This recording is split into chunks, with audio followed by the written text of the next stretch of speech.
Hello everyone and good day. Welcome once again to LifePill, the channel that lets you learn positive psychiatry and how it helps sustain the healthy minds of those people who practice it so that all together we will grow well in life. Last week, I did a webinar to a group of individuals in General Santos City. And after the experience, we are so thrilled of the kind of engagement and participation as well as cooperation that we have experienced during that time. So I decided to continue this activity and call it the Mental Health Webinar Series so that I could also be an inspiration and a source of motivation for people who have doubts, and not only doubts, but fears and anxiety during this horrifying time. And even so, I would love to be an inspiration and a source of motivation for people to become better inspirations and motivations to others as well. So, this time around, we are moving to Tacurong City.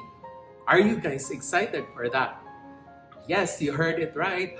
We are moving to Tacurong City, Sultan Kudarat, for the episode 2 of the Mental Health Webinar Series. Still, with the purpose of unraveling our thoughts, our feelings, our experiences, and our emotions as we continue to battle the pandemic that we are experiencing right now. And still discover how to sustain our healthy minds, especially in the new academic environment. So on that sense, I will still be having this kind of pre-work activity so you'll be able to engage well with me through the 3 essential questions that I will be going to ask you, my future participants, for the episode 2 of my mental health webinar, as well as the general audience, and of course, my LifePill movers. So, on that note, I would have to ask you to post your comments and your insights as well as your reflective thoughts in the comment section down below of this video. And rest assured that we are going to utilize your responses for educational purposes only.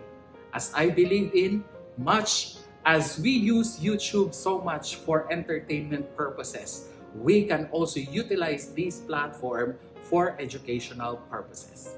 So are you guys ready for your 3 essential questions? For question number 1,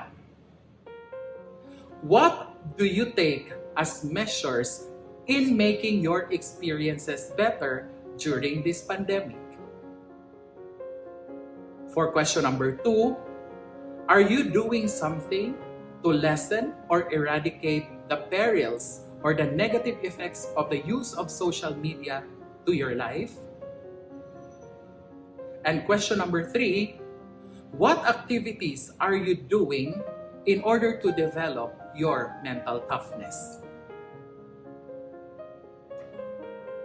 So don't forget to comment your insights, your reflections, and your thoughts in the comment section of this video.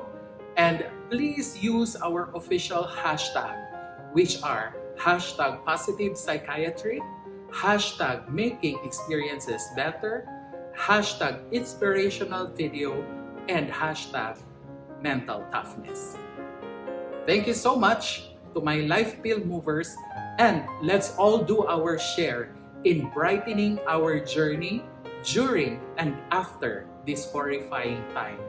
Also, don't forget to follow suit my social media accounts because I will be introducing my first ever collaboration with Mindfulness PH in trying to develop products that can help you inspire and motivate your day-to-day activities. In the soonest time possible, I'll be introducing my LifePill Minimalist Apparels created by Mindfulness PH, a local Filipino brand that also promotes and advocates for mindfulness and positivity. So don't forget to like, Follow, share, and comment on my social media accounts, listed in the description box of this video, as well as embedded in the presentation that I have for this episode. So without further ado, I'd like to thank you all for supporting this channel, and we hope to be able to grow a community that hopes for a brighter future and a more positive outlook in life. Lots of love and positivity from LifePill. Once again, you are watching LifePill, the channel that lets you learn positivity and embraces hope so people could grow well in life. Bye!